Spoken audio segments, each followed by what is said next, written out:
بسم اللہ الرحمن الرحیم ما شاء اللہ لا حول ولا قوة الا باللہ العلی العظیم حسبنا اللہ ونعم الوکیل نعم المولا ونعم النصیر علیہ توکلت وإلیہ انیب الحمدللہ رب العالمین والعاقبۃ للمتقین والجنۃ للموحدین والنار للعاصین والصلاة والسلام والتحية والإكرام على سيدنا ونبينا وشفيع ذنوبنا وطبيب نفوسنا رحمة العالمين الذي اسمه في السماء بأحمد وفي الأرضين بأبي القاسم محمد المصطفى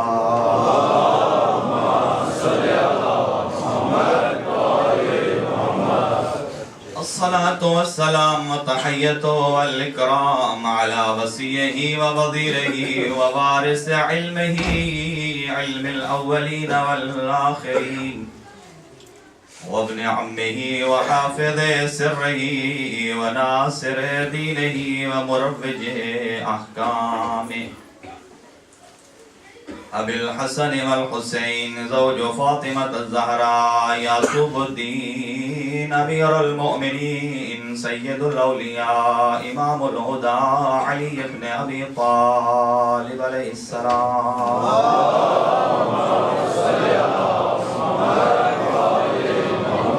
وعلى آله الطيبين الطاهرين المعصومين المنتخبين المظلومين الذين أذهب الله عنهم الرجس وطهرهم تطهيرا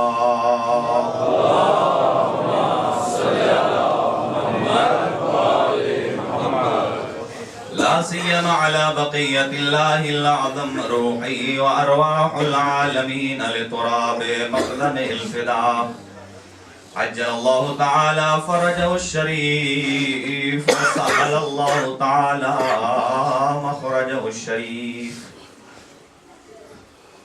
الحمد لله الذي نور قلوبنا بولاية محمد وآل محمد لا سيما علي وأولاده المعصومين حجج الله اللهم صل على محمد لعنة الله على أعدائهم أجمعين وغاسبي حقوقهم ومنكري فضائلهم وولايتهم أجمعين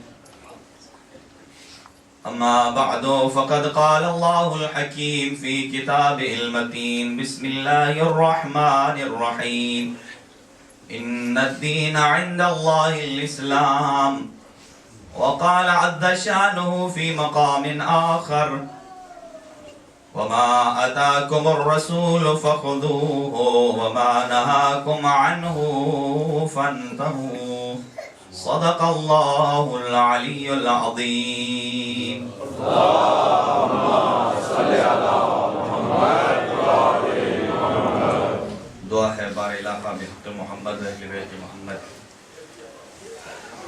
تمام حاضرین کا بارگاہ سید الشہداء میں آنا جو دور دراز سے قرب و جوار سے تشریف لائے ہیں آل محمد کا کریم خالق بارگاہ سید الشہداء میں ان کا آنا اپنی بارگاہ میں شرف قبولیت عطا فرمائے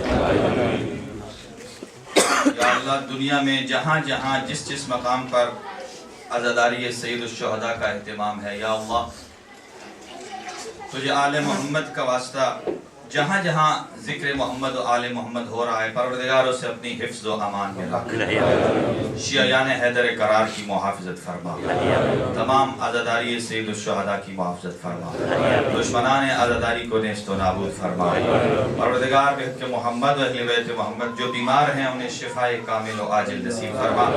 بالاخص جن حضرات نے درخواست سے دعا کی ہے، اخلاق احمد صاحب، مرزا اصغر صاحب، سید محمد علی، سید سبت حسن زیدی، صداقت علی، ایاز علی صاحب، ابرار شاہ صاحب کی زوجہ، عقیل بھائی کا بیٹا سید عابد حسین نقوی، لقمان ایک بچہ ہے، عرش محمد، اور پروردگار بحق محمد و اہل بیت محمد ان بیماروں کو جلد از جلد لباس عافیت پہنا۔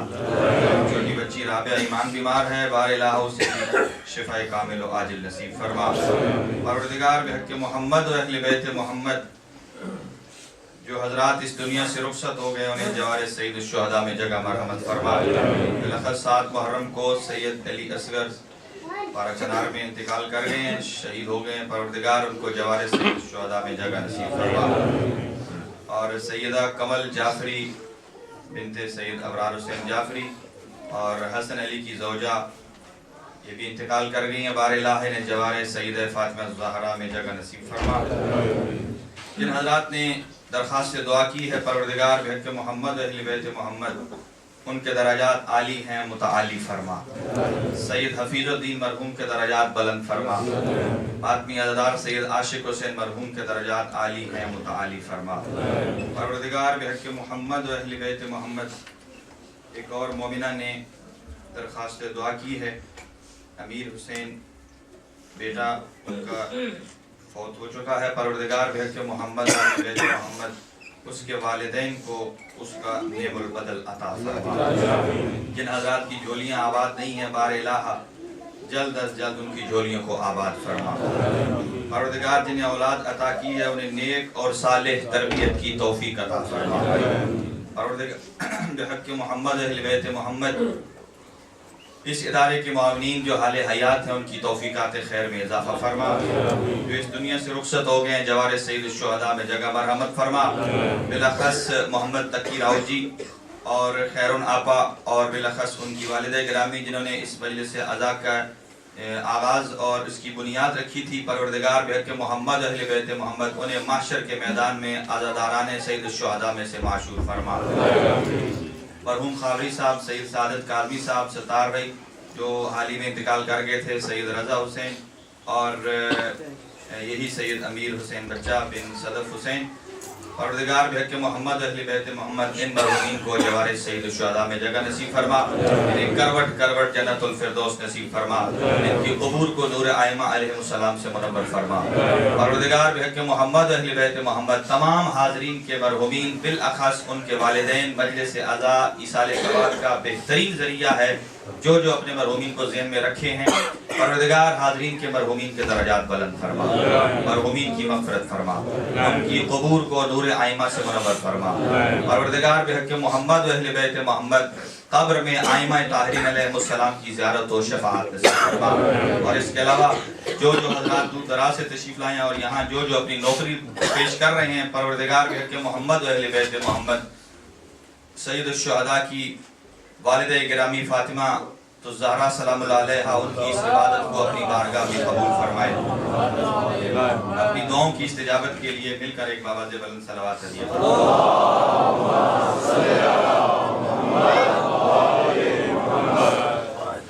پروردگار اس کے علاوہ جن حضرات نے ہمارے ذمہ دعائیں لگائی ہیں ان کی دعاؤں کو مستجاب فرما۔ پروردگار یہ دنیا ظلم و جور سے بھر چکی ہے، اسے عدل و انصاف سے پر فرما، امام برحق کے ظہور میں تعلیم فرما، مقامات مقدسہ کی حفاظت فرما، علماء اعلام کا سایہ ہمارے سروں پہ قائم و دائم فرما۔ پروردگار قلب نازنین حضرت حجت بن الحسن العسکری علیہ السلام کو ہماری جانب سے راضی و خوشنود فرما، موت سے پہلے توبہ کی توفیق نصیب فرما، ہم سب کا خاتمہ بالخیر فرما۔ پروردگار بحق محمد و اہل بیت محمد عزاداری سید الشہداء کو ہماری عاقبت کا اور نجات کا ذریعہ قرار فرما۔ پروردگار جو حاضرین جو حاجات لے کر اس مقدس شب میں حاضر ہوئے ہیں، یا اللہ تجھے اپنی عظمت و جلال کا واسطہ حاضرین کی تمام دیرینہ خواہشات کو پورا فرما، ہماری صفوں میں اتفاق و اتحاد عطا فرما، شر شیطان سے محفوظ فرما، اس ادارے کو دن دوگنی رات چوگنی ترقی نصیب فرما۔ جو حضرات نظر نیاز حاضری میں دامے درہمیں سخن قدمیں تعاون کر رہے ہیں، پروردگار اپنی بارگاہ میں اسے قبول و منظور فرما۔ ربنا تقبل دعا منا انک انت السمیع العلیم بجاہ محمد و آلہ الطاہرین۔ ایک صلوات باوجہ بلند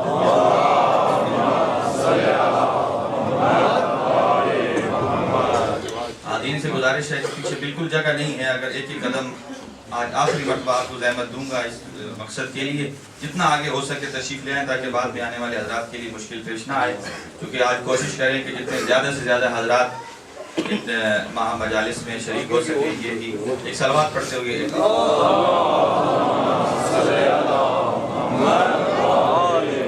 نعرہ تکبیر، نعرہ تکبیر، نعرہ رسالت، نعرہ رسالت، نعرہ حیدری، نعرہ حیدری، بارے دیگر صلوات۔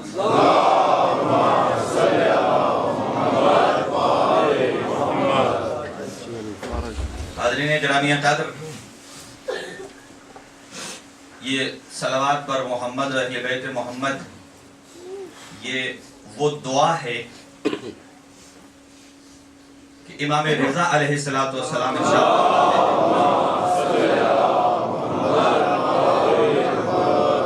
اگر مشرک بھی یہ دعا کرے تو رحمان اسے خالی واپس نہیں لوٹاتا۔ اس کا مطلب یہ ہے کہ اے اللہ تو درود بھیج محمد و آل محمد پہ۔ اگر مشرک بھی یہ دعا مانگے تو رحمان کبھی رد نہیں کرتا۔ اور بالاخص نوجوانوں سے میری گزارش ہے کہ اس بات کو اپنے صفحے دماغ پر نقش کر لیجئے، شب جمعہ کی رات سے لے کر روز جمعہ آذان مغرب تک اللہ آسمان سے اتنے فرشتے نازل کرتا ہے جتنی مومنین کی تعداد ہوتی ہے۔ اتنے فرشتے نازل کرتا ہے جتنی مومنین کی تعداد ہوتی ہے۔ ہر فرشتہ ایک مومن کے ساتھ اٹیچ ہوتا ہے اور اس کے پاس ہوتا کیا ہے؟ سونے کا کاغذ ہوتا ہے، سونے کا کاغذ، اور اس کے پاس سونے کا قلم ہوتا ہے۔ لکھتا کیا ہے؟ اس کا اور کوئی کام نہیں ہے، وہ صرف اس بات پہ مامور ہوتا ہے کہ یہ مومن کب محمد و آل محمد پہ درود بھیجے اور میں اس کا ثواب لکھنا شروع کروں۔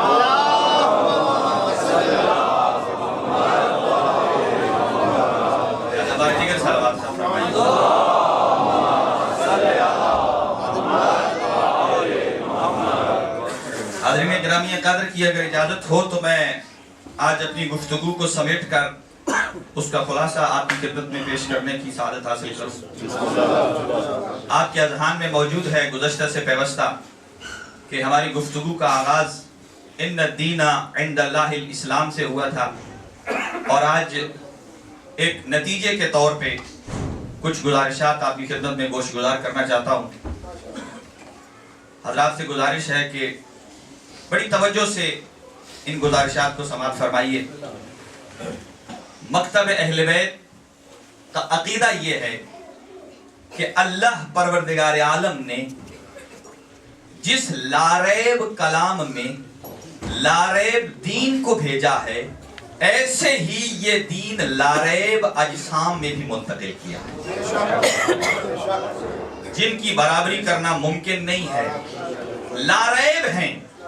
اور یہ مکتب اہل بیت کا اصول ہے کہ مکتب اہل بیت جب بھی کسی علمی مسئلے کا حل دیکھنا چاہتا ہے تو مکتب اہل بیت کی بنیاد 4 چیزوں پر ہے۔ نمبر 1 قرآن، نمبر 2 سنت، نمبر 3 اجماع، اور نمبر 4 عقل۔ اگر کوئی ایسا مسئلہ پیش آ جائے سب سے پہلے اس کا رجوع ہوتا ہے قرآن سے۔ اگر قرآن سے اس کا کوئی مثیل نہ ملے تو اس کی تفسیر ہوتی ہے حدیث میں، اور اگر حدیث میں کچھ نہ ملے تو فقہاء کا اجماع اس کو ثابت کرتا ہے، لیکن وہ اجماع جس میں معصوم کی رائے کشف ہوتی ہو، جس اجماع میں معصوم کی رائے کشف ہوتی ہو، مکتب اہل بیت میں اس اجماع کی کوئی اہمیت نہیں ہے جس میں معصوم کی رائے کا سہارا نہ ہو، کوئی اہمیت نہیں۔ چوتھا، عقل۔ برادران اہل سنت کے ہاں 3 وہی ہیں، اور چوتھا قیاس ہے۔ یہ فرق ہے مکتب اہل بیت میں، کیونکہ میری ذمہ داری ہے کہ میں عرض کروں کہ مکتب اہل بیت کا عقیدہ کیا ہے، اپنے نوجوانوں کے اذہان میں یہ بات پختہ ہو جائے۔ قرآن، سنت، اجماع، اور آخری ہے عقل۔ عقل یقیناً شریعت کے خلاف نہیں بولتی ہے، عقل فطرت ہے، دین عین فطرت ہے۔ عقل اور فطرت کبھی آپس میں ٹکراتے نہیں ہیں، اسی لیے ایک مورخ نے لکھا ہے یہ عقل ہی تو ہے جو بتاتی ہے کہ عالم کون ہے اور جاہل کون ہے، یہ عقل ہی تو بتاتی ہے کہ ظالم کون ہے اور مظلوم کون ہے، یہ عقل ہی تو بتاتی ہے کہ غاصب کون ہے اور مغصوب کون ہے، یہ عقل ہی تو بتاتی ہے کہ خدا کا بنایا ہوا کون ہے اور دنیا کا بنایا ہوا کون ہے۔ حضرات کی جملہ ایک نظر کرنے جا رہا ہوں، یہ عقل ہی تو بتاتی ہے کہ قرار کون ہے اور قرار کون ہے۔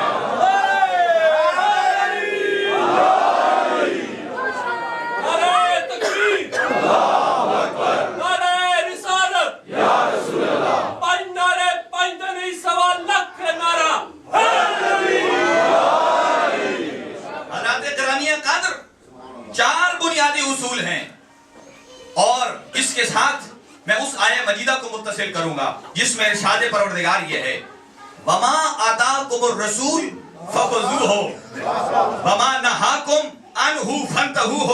جو قرآنی تعلیمات سے عشق رکھتے ہیں، جو آل محمد نے جنہیں معرفت علم عطا کی ہے، کہ لے لیجئے اس کو جو محمد مصطفیٰ دے دے، اور چھوڑ دیجئے جس سے محمد مصطفیٰ چھڑوا دے۔ تو ہمارا معیار صرف محمد ہے، جسے محمد دے ہم لیتے ہیں، جسے چھڑوا دے اسے چھوڑ دیتے ہیں۔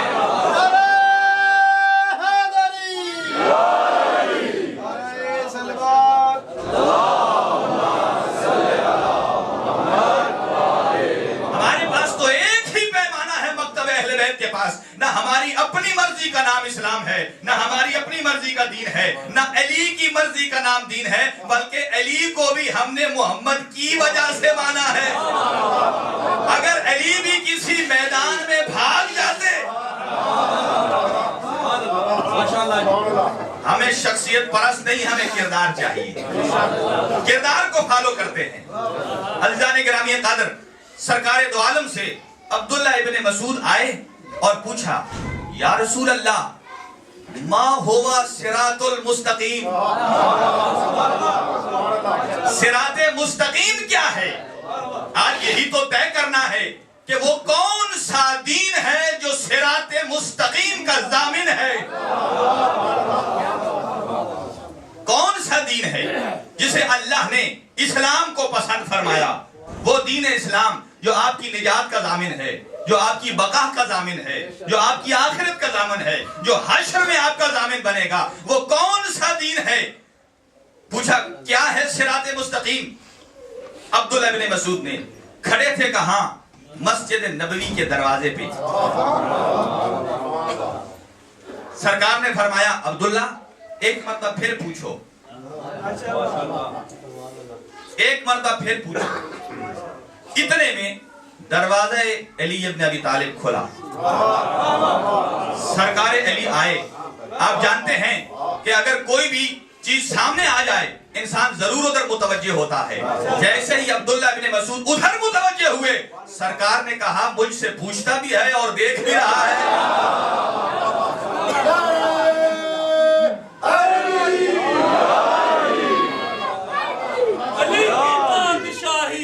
علی اس میں الہی ہے، ہر ایک میزان میں تولا، زبان کے ساتھ دل بولا، علی مولا، علی مولا، علی مولا۔ دیکھ بھی رہا ہے اور مجھ سے پوچھ بھی رہا ہے۔ آؤ میں تمہیں بتاؤں کہ صراط مستقیم ہے کیا۔ اب یہ روایت حضرت ابو ایسی ہے کہ جن کے بارے میں کوئی نہیں کہتا کہ ان سے بڑا کسی زمین نے اس سچے کا بوجھ اپنے اوپر اٹھایا ہو، آسمان اس سے اوپر سایہ فگن ہوا ہو۔ میں پوچھا یا رسول اللہ فرمائیے من الحق من بعد، آپ کے بعد صراط مستقیم کیا ہے؟ آپ نے فرمایا ھذا صراطی مستقیم، یہی ہے علی جو صراط مستقیم ہے۔ اگر پہچاننا چاہتے ہو تو وہ تعارف کیا ہے اس صراط مستقیم کا؟ کہا باب اللہ الاکبر الناصر بدین اللہ والقائم بقسط اللہ وحجت اللہ علی الخلق اجمعین۔ اگر جاننا چاہتے ہو کہ صراط مستقیم کیا ہے، یہی علی ہے، امام الازہر، دنیا میں سب سے واضح ترین امام ہے تو علی ہے۔ باب اللہ الاکبر، اگر اللہ تک پہنچنے کا کوئی دروازہ ہے تو وہ علی ہے۔ وحجت اللہ علی الخلق اجمعین، اور روئے زمین پر اگر حجت خدا ہے تو وہ صرف علی ہے۔ اور ابو ذر نے کہا یا رسول اللہ قد امتلأت قلبی فرحا و سرورا، میرے جگر کو آپ نے ٹھنڈک سے بھر دیا ہے۔ یہ معیار ابو ذر تھا۔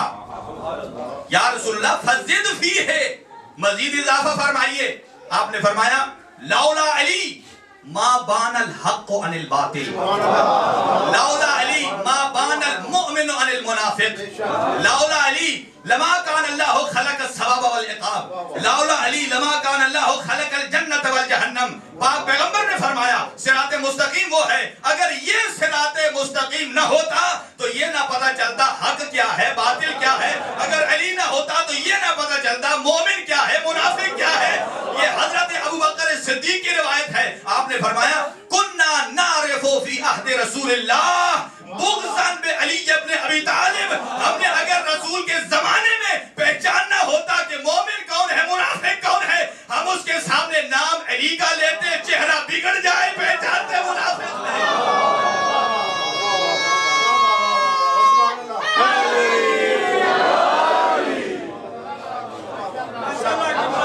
جب فرمایا یا رسول اللہ قد امتلأت قلبی فرحا و سرورا، میرا دل تو اور ٹھنڈک سے بھر گیا ہے۔ آپ دوسرے مصرے بھی پر ہو گئے ہیں لیکن ابو ذر تو ابھی اور آگے جا رہا ہے۔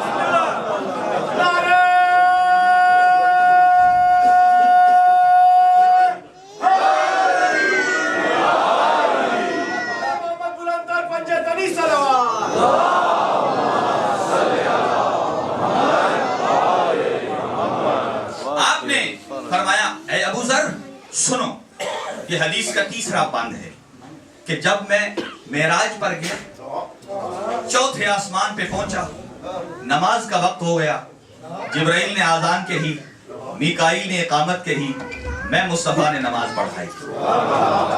نماز پڑھنے کے بعد فرشتے جوک در جوک میرے پاس آئے اور آ کے کہتے ہیں یا رسول اللہ اِنَّا إِلَيْكُمْ حَاجَةٌ، ہماری آپ سے ایک حاجت ہے، ہماری آپ سے ایک درخواست ہے۔ کہا کیا ہے؟ کہا اِذَا رَجَعْتَ إِلَى الْأَرْضِ،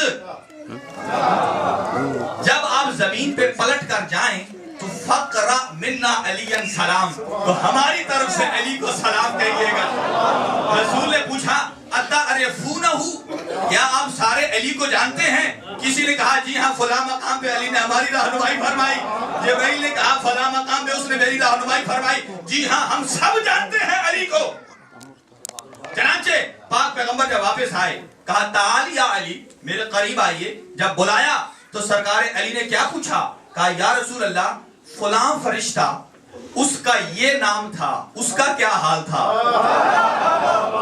فلاں فرشتہ اس کا یہ نام تھا، اس کا کیا حال ہے؟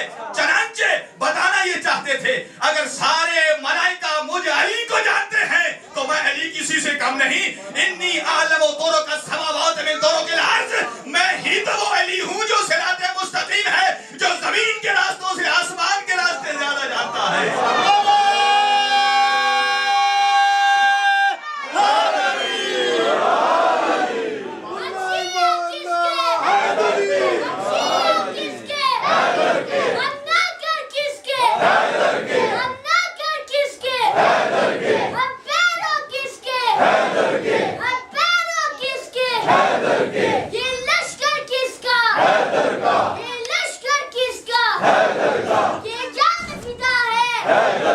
یہ جان فدا ہے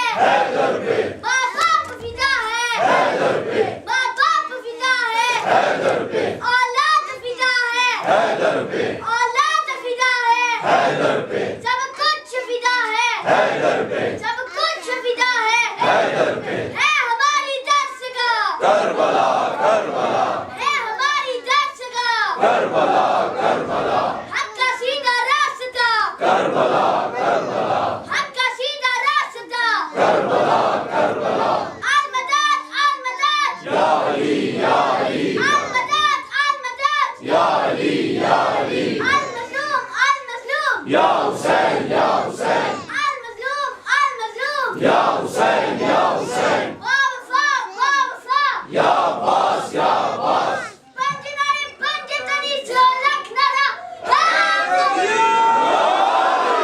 حاضرین گرامی قدر، آپ نے توجہ فرمائی، یہ بچہ ابھی اس پہ نماز واجب نہیں ہے، جس کے اوپر جو 15 سال بالغ ہونے کے بعد واجب ہوتی ہے اسے کہتے ہیں شریعت، اور جو ماں کی گود سے واجب ہوتی ہے وہ ہوتی ہے ولایت علی ابن ابی طالب۔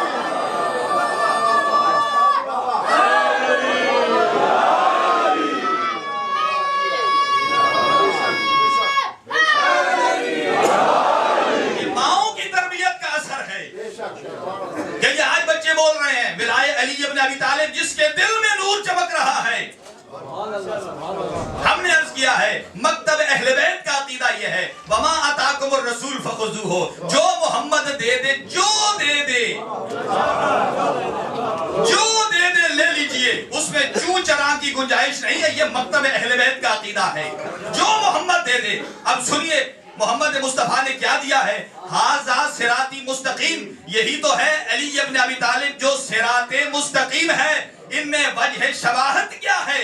جب پوچھا کسی نے مسجد نبوی کے منبر سے یا رسول اللہ نور محمد کب خلق ہوا، تو فرمایا کنت نبیا آدم بین الماء والطین، میں اس وقت بھی نبی تھا جب آدم آگ و مٹی کی کشمکش میں تھا۔ جب ادھر سے یہ آواز آئی منبر مسجد کوفہ سے یہ آواز آئی کنت ولیا آدم بین الماء والطین، میں اس وقت بھی ولی تھا، اس وقت بھی ولی تھا۔ اب سنیے دمعۃ الثاقبہ کی روایت، مکتب اہل بیت کا عقیدہ یہ ہے ہادی بنانا صرف اس رحمان کا کام ہے، اور بعد پیغمبر صرف علی ابن ابی طالب ہیں جو ہادی برحق ہیں، خلیفہ بلا فصل ہیں۔ سنیے کیسے دونوں میں جڑا ہے سلسلہ، جب فرمایا پاک پیغمبر نے خلقت انا وعلی من نور واحد، میں اور علی ایک نور سے خلق ہوئے ہیں، میں اور علی ایک نور سے خلق ہوئے ہیں، اور اللہ نے نور محمد و علی کو خلقت آدم سے، زمین و آسمان کی خلقت سے 12,000 سال قبل خلق فرمایا۔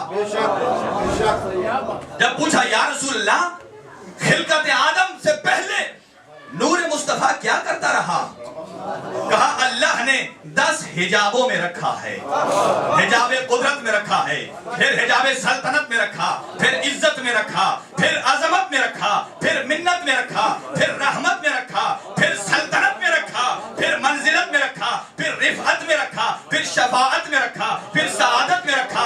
اور یہ نہیں کہ یہ نور صرف رہا، ہر حجاب میں مخصوص ذکر کرتا رہا۔ حجاب قدرت میں تھا سبحان ربی الاعلی و بحمدہ کا ذکر کرتا رہا، حجاب سلطنت میں آیا سبحان ربی العظیم و بحمدہ کا ذکر کرتا رہا، حجاب منت میں آیا سبحان ذی الملک والملکوت کا ذکر کرتا رہا، حجاب منزلت میں آیا سبحان ذی الملک والمنان کا ذکر کرتا رہا، جب حجاب رفعت میں آیا ہے تو سبحان ذی الرحمت والرحمان کا ذکر کرتا رہا ہے۔ اللہ نے ان 10 حجابوں سے جب نور محمد و علی کو نکالا ہے، اس کے بعد اللہ نے ایک دریا بنایا، نور محمد کو اس دریا میں ڈالا۔ وہ دریا کیا تھا؟ وہ علم کا دریا تھا، علم کے دریا سے نکالا، حلم کے دریا میں ڈالا، حلم سے نکالا زہد کے دریا میں ڈالا، زہد سے نکالا خشیت کے دریا میں ڈالا، خشیت سے نکالا سیانت کے دریا میں ڈالا، سیانت سے نکالا انابت کے دریا میں ڈالا، انابت سے نکالا دریائے مزید میں ڈالا، دریائے مزید سے نکالا دریائے صبر میں ڈالا ہے، صبر سے نکالا ہے رضا میں ڈالا، دریائے رضا سے نکالا ہے دریائے وفا میں ڈالا، وفا سے نکالا حیا میں ڈالا ہے، حبیب کو القاب دینا شروع کر دیے ہیں کہ اے میرا محمد تو ہی یاسین ہے، تو ہی خلق اول ہے، تو ہی حسن اول ہے، تو ہی عقل اول ہے، تو ہی دانائے سبل ہے، ختم الرسل ہے، تو طٰہٰ ہے، تو مزمل ہے، تو بشیر ہے، تو نذیر ہے، تو سراج منیر ہے۔ جب اللہ خطاب دیتا گیا محمد مصطفیٰ سجدے میں جا کے شکر ادا کرتا رہا۔ عزیزان گرامی کی توجہ چاہوں گا، جب محمد آخری سجدے سے اٹھے محمد کی پیشانی سے پسینہ پھوٹا، اللہ نے اس پسینے کو ضائع نہیں کیا ہے، ایک قطرے سے ایک نبی بنایا ہے، ایک قطرے سے آدم بنایا، ایک سے نوح بنایا، ایک سے ابراہیم بنایا، ایک سے خلیل بنایا، ایک سے یعقوب بنایا۔ اللہ اکبر۔ آئیے مقام فیصل یہ ہے کہ جو محمد کے پسینے سے بنے اسے تو آپ کہتے ہو آدم علیہ السلام، نوح علیہ السلام، ابراہیم علیہ السلام، عیسیٰ علیہ السلام۔ اب مقام فیصل یہ ہے جو محمد کے پسینے سے بنے وہ تو ہے علیہ السلام، اور جو محمد کے خون سے بنے وہ رضی اللہ کیسے ہے؟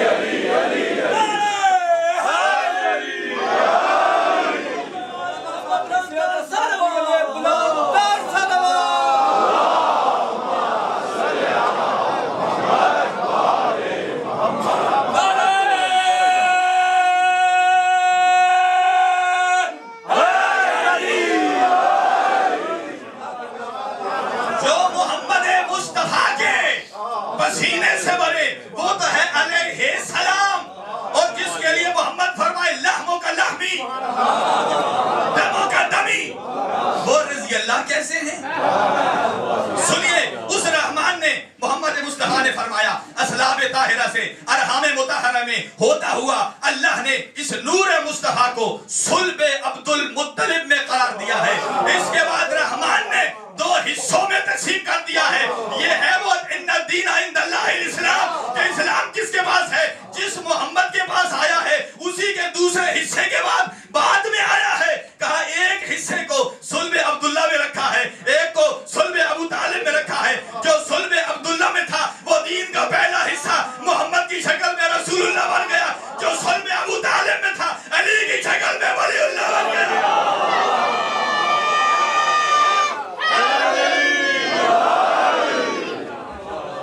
اور سلامت رکھے ان ہاتھوں کو جو بلائے علی کی حمایت میں اٹھتے ہیں۔ ہاتھ اٹھتا ہی وہ ہے جسے آل محمد خیرات ادا کرتے ہیں، اور جسے آل محمد خیرات ادا نہ کریں اس کے نماز میں ہاتھ نہیں کھلتے ہیں۔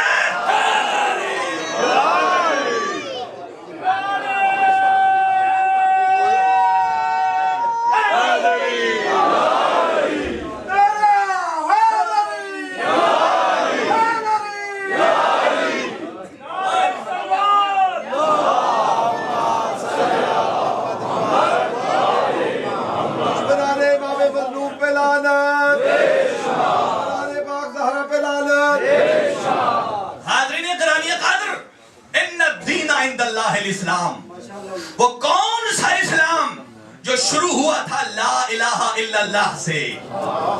مکتب اہل بیت کا عقیدہ یہ ہے کہ یہ اسلام کہاں پہ ختم ہوا، کہاں پہ مکمل ہوا۔ 10 ہجری تھی، غدیر کا میدان تھا، جبرائیل کی زبان پہ یہ الفاظ تھے الیوم اکملت لکم دینکم واتممت علیکم نعمتی ورضیت لکم الاسلام دینا۔ یہ ہے وہ دین جس پہ اللہ راضی ہوتا ہے، یہ ہے وہ دین جس پہ رحمان راضی ہوتا ہے۔ لیکن رحمان نے فرمایا یہ کون سا دن ہے جب محمد مصطفیٰ نے غدیر میں علی کی ولایت کا اعلان کیا۔ الیوم یئس الذین کفروا، جس دن سارے کافر مایوس ہو گئے۔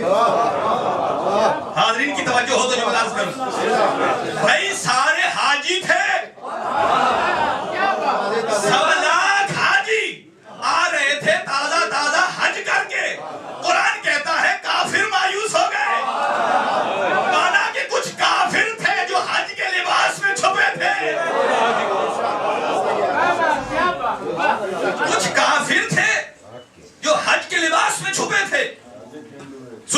ادھر سرکار دو عالم نے جب اعلان ولایت فرمایا، جیسے ہی اعلان ہوا ادھر ایک کافر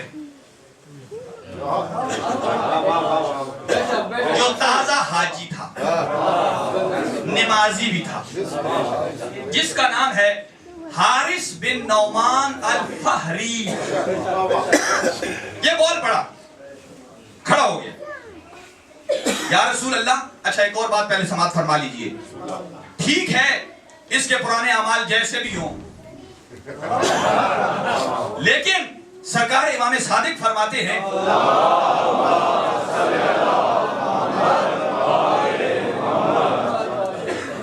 آپ ارشاد فرماتے ہیں کہ جو بندہ حج پہ جائے اور عرفات میں ٹھہر کر پلٹے تو اس کا سب سے بڑا گناہ کبیرہ کیا ہے؟ سب سے بڑا گناہ کبیرہ کیا ہے؟ گناہ کبیرہ یہ ہے کہ اگر وہ دل میں لائے کہ میرے رحمان نے مجھے معاف نہیں کیا ہے۔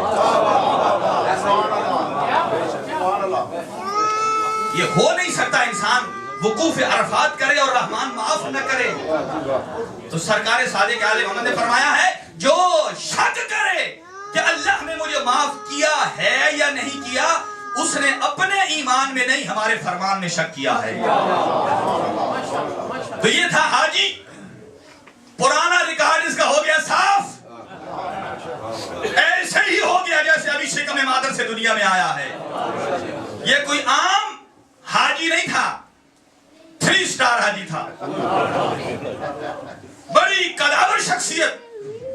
جیسے ہی پاک پیغمبر سامنے آئے، کہا یا رسول اللہ آپ نے ہمیں حکم نہیں دیا کہ نمازیں پڑھو؟ کہا دیا، کیا ہم نے نہیں پڑھی؟ سرکار نے فرمایا پڑھی۔ کیا آپ نے ہمیں زکوٰۃ کا حکم نہیں دیا؟ دیا۔ پڑھی، ہم نے پڑھی۔ کیا آپ نے سر منڈوانے کا حکم نہیں دیا؟ وہ بھی منڈوائے۔ یا رسول اللہ کیا آپ نے شیطان کو کنکر مارنے کا نہیں کہا؟ یہ میرا جملہ ہے، پتہ نہیں کس دل سے ماری ہوگی، وہ بھی ماری۔ لیکن یہ ابھی جو ولایت علی کا آپ نے صحرا ہماری گردن میں لٹکایا ہے، اس کے لفظ یہ تھے آمین کا ام من اللہ، آپ کی طرف سے ہے یا اللہ کی طرف سے؟ آپ کی طرف سے ہے یا اللہ کی طرف سے ہے؟ پھر اس نے کہا یہ محمد علی کی محبت میں بہک گیا ہے۔ جب کہا بہک گیا، جبرائیل آیت لے کے آ گیا، ما ضل صاحبکم وما غوا، یہ حبیب کسی کی محبت میں کبھی بھٹکتا نہیں ہے، وما ینطق عن الہوا، جب بھی بولتا ہے رحمان کی مرضی سے بولتا ہے، نہیں بھٹکتا۔ چنانچہ اس نے مشرق کی طرف اپنا گھوڑا بھگایا اور دعا کری، اگر محمد مصطفیٰ نے علی کی ولایت کا اللہ کی طرف سے اعلان کیا ہے تو اے اللہ تو ابھی آسمان سے پتھر نازل کر۔ اچھا یہاں ایک اور بات سن لیجئے، سرکار دو عالم ہے رحمت للعالمین، جو عالمین کے لیے رحمت ہے۔ اب یہاں دیکھیے، اگر کوئی بندہ مر رہا ہو اس کی جان بچانا واجب ہے یا مستحب ہے؟ جان بچانا واجب ہے، لیکن یہاں ادھر سے آنے والا ہے عذاب، ادھر سے اس نے جانا ہے چل۔ اب محمد مصطفیٰ کو کہنا چاہیے اے حارث بن نعمان تیری مرضی ہے، اگر اتنی غیر ضروری تھی کہ تو مان تب بھی ٹھیک ہے، نہ مان تب بھی ٹھیک ہے، لیکن سرکار کی رحمت یہاں رک گئی۔ کہا دیکھو عالمین کے لیے رحمت ہے دوسرے مقام پہ، لیکن ولائے علی پہ نہیں ہے۔ اگر ولائے علی کے مقابلے کوئی مرتا ہے مر جائے، ولائے علی معاف نہیں ہے۔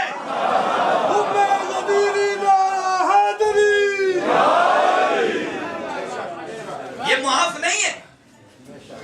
اور سنیے یہ اس نے ڈرامہ رچایا کیوں؟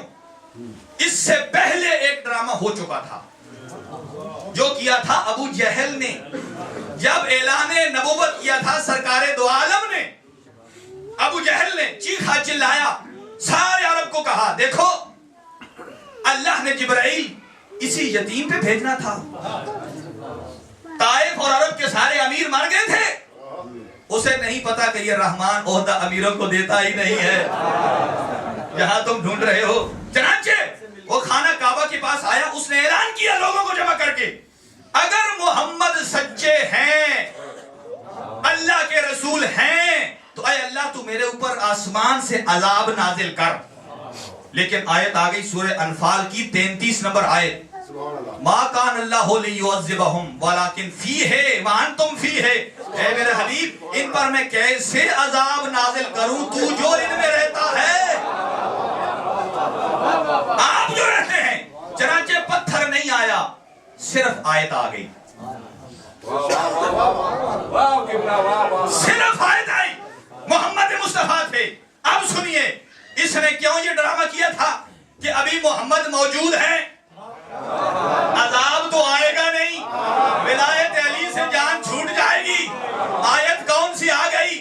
سورہ معارج کی پہلی دوسری آیت پڑھ لیجئے، سأل سائل بعذاب واقع للکافرین، اس سوال کرنے والے نے وہ عذاب مانگا جو کافروں کے لیے تھا، تو مانا تھا خود حاجی اور سوال کافروں والا کر رہا ہے۔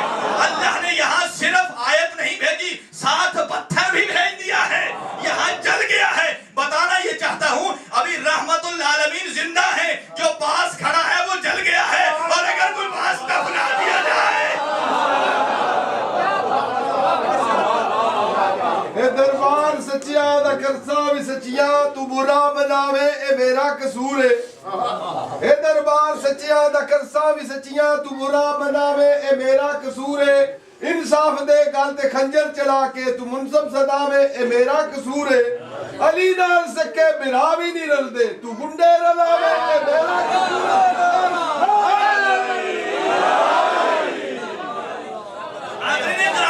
نتیجہ دے رہا ہوں آپ کو کہ جب ولایت علی ابن ابی طالب کا اس نے اعتراض کیا تو صرف پتھر نہیں آیا، آیت بھی آ گئی۔ نبوت اور رسالت کا جو منکر تھا صرف آیت آئی تھی، پتھر نہیں آیا تھا۔ اللہ پروردگار عالم نے یہاں پتھر بھیج کے بتا دیا ہے، تا قیامت ہر اٹھنے والی آواز کو گویا رحمان نے یہ بتایا ہے کہ اگر کوئی نبوت اور رسالت کا منکر ہو، چاہے نمازی نہ بھی ہو، اس میں معافی کی گنجائش ہے، لیکن جو ولائے علی کا منکر ہے، چاہے نمازی ہو تب بھی معاف نہیں ہے۔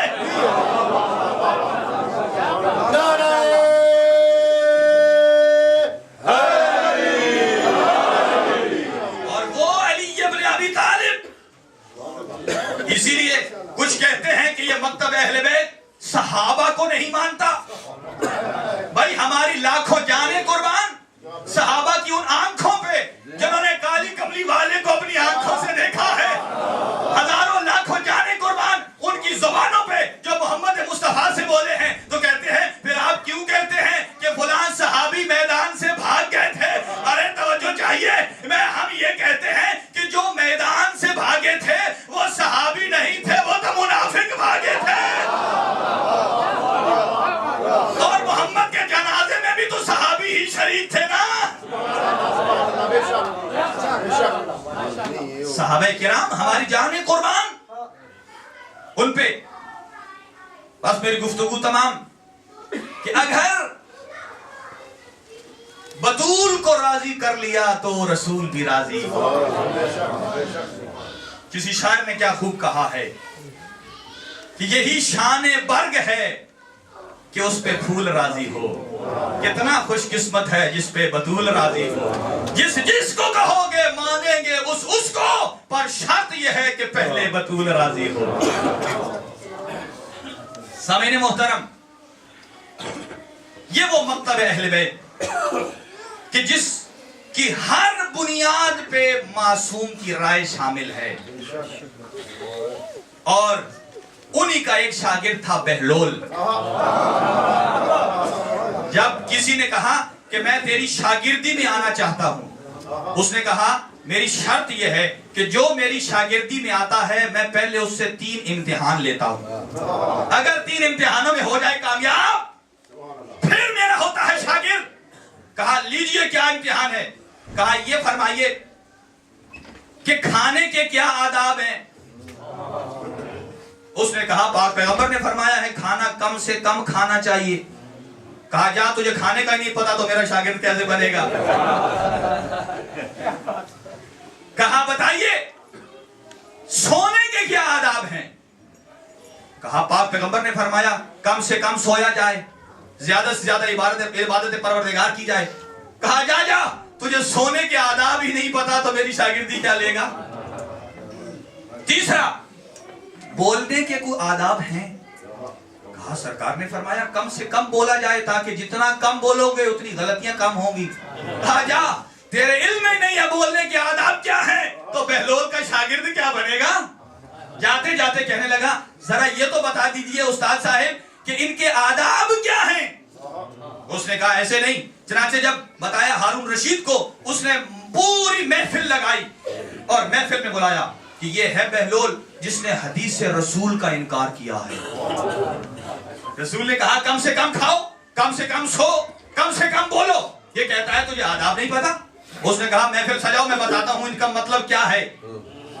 جب کہا کیا مطلب ہے، سرکار نے فرمایا کم سے کم کھاؤ۔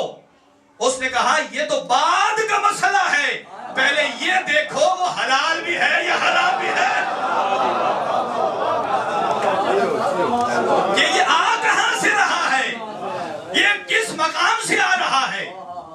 اسی لیے معصوم نے فرمایا ہے سید الشہداء نے، اے فوج اشقیا اگر تمہارے پیٹ لقمہ حرام سے خالی ہوتے تو مجھ حسین کی واعظ و نصیحت تم پہ اثر کرتی۔ تو جب عمر سعد پہ اثر نہیں کر سکی حرام کھا کے۔ دوسرا یہ پوچھا کہ کیا آداب ہے بولنے کے؟ کہا تھوڑا۔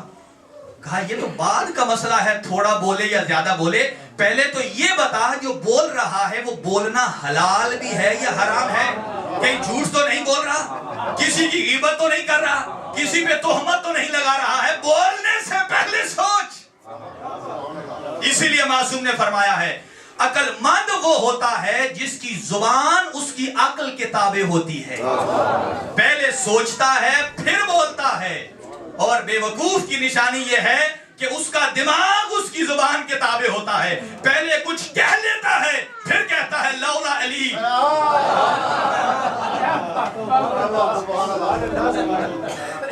عقل مند وہ ہے جس کی زبان اس کی عقل کے تابع ہو۔ اور تیسرا سوئیں کیسے؟ کہا کم سے کم۔ کہا یہ تو بعد کی بات ہے، پہلے یہ دیکھو آیا تم سارے فرائض ادا کر کے سو رہے ہو؟ اگر سارے فرائض ادا ہیں تو سونا بھی حلال ہے، اور اگر فرائض ادا نہیں تو سونا بھی حرام ہے۔ اور فرض ایک نہیں ہے، رزق حلال کمانا ایک فرض ہے، تربیت اولاد دوسرا فرض ہے، اپنے گھر کے ماحول کو اچھا رکھنا یہ اہم فریضہ ہے۔ اگر ماں باپ ٹھیک نہیں ہوں گے تو بچوں کی تربیت پہ اثر پڑے گا۔ حاضرین گرامی قدر، بڑے نپے تلے الفاظ میں کہہ رہا ہوں، جہاں میاں بیوی کے حالات درست ہیں اولاد کی تربیت اچھے پیمانے پہ ہوگی۔ اگر والدین کے تعلقات صحیح نہیں ہیں تو بچوں پہ بڑا اثر ہوگا۔ ایک واقعہ سن لیجیے اور آپ کی زحمت تمام۔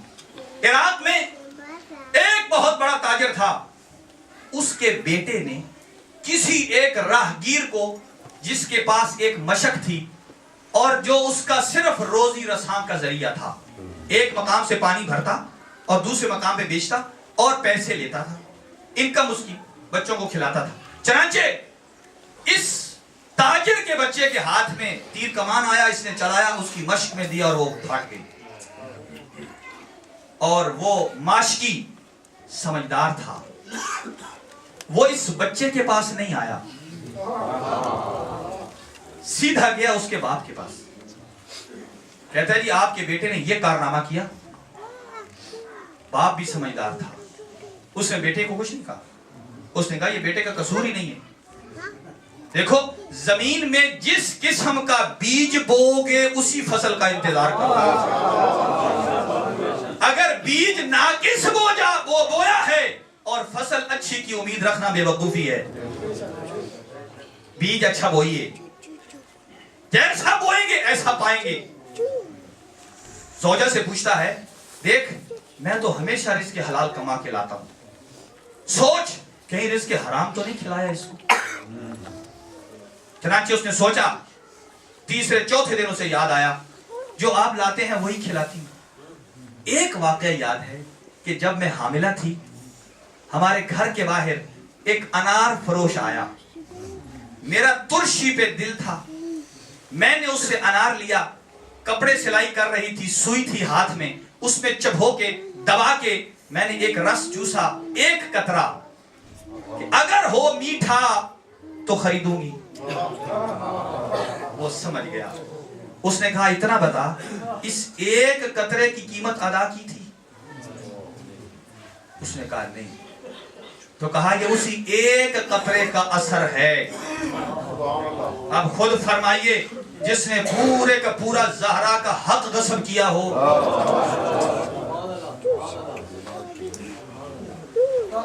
حاضرین گرامی قدر, انتہائی احتیاط برتیے, اس لیے کہ آپ آنے والی نسل کے ذمہ دار ہیں. جن پاکیزہ حجور اور گودوں نے آپ تک آل محمد کا دین منتقل کیا ہے نا, آپ کی امانت یہ ہے کہ آپ اپنی اولاد میں منتقل کریں.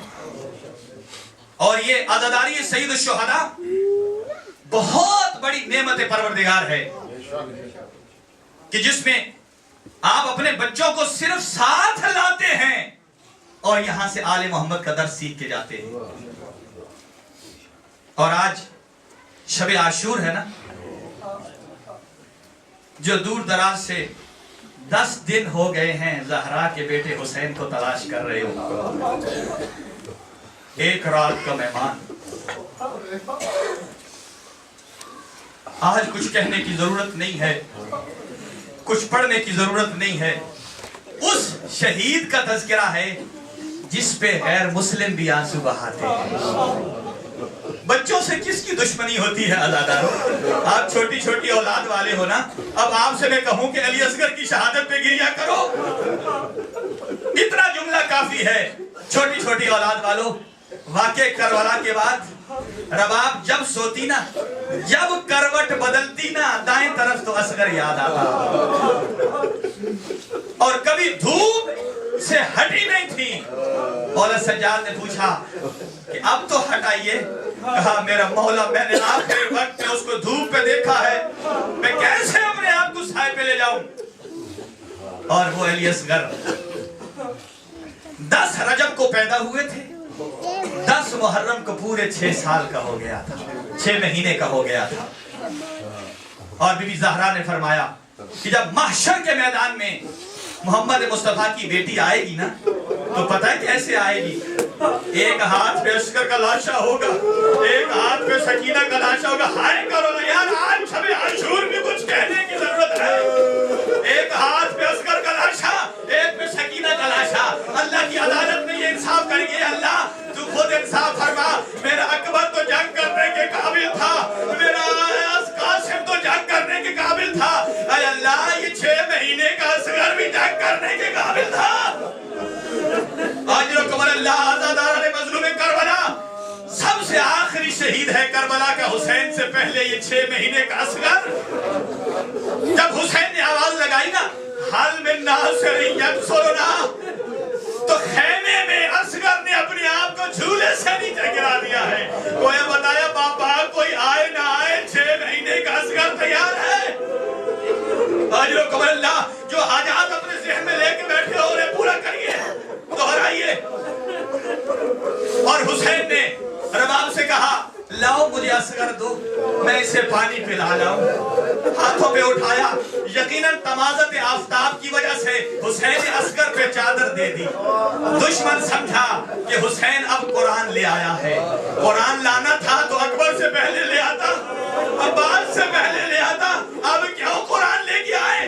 لیکن جب قرآن کے پارے سے جب غلاف ہٹایا نا حسین نے, تو 6 مہینے کا اصغر تھا. کہا بیٹا اصغر, خود فوج اشقیاء سے مانگ لو کیسے پانی مانگا جاتا ہے. ایک مرتبہ اصغر کی تالو سے خشک زبان ہٹی, العطش, العطش کا لفظ بلند ہوا. آج رکم اللہ, فوج اشقیاء 2 حصوں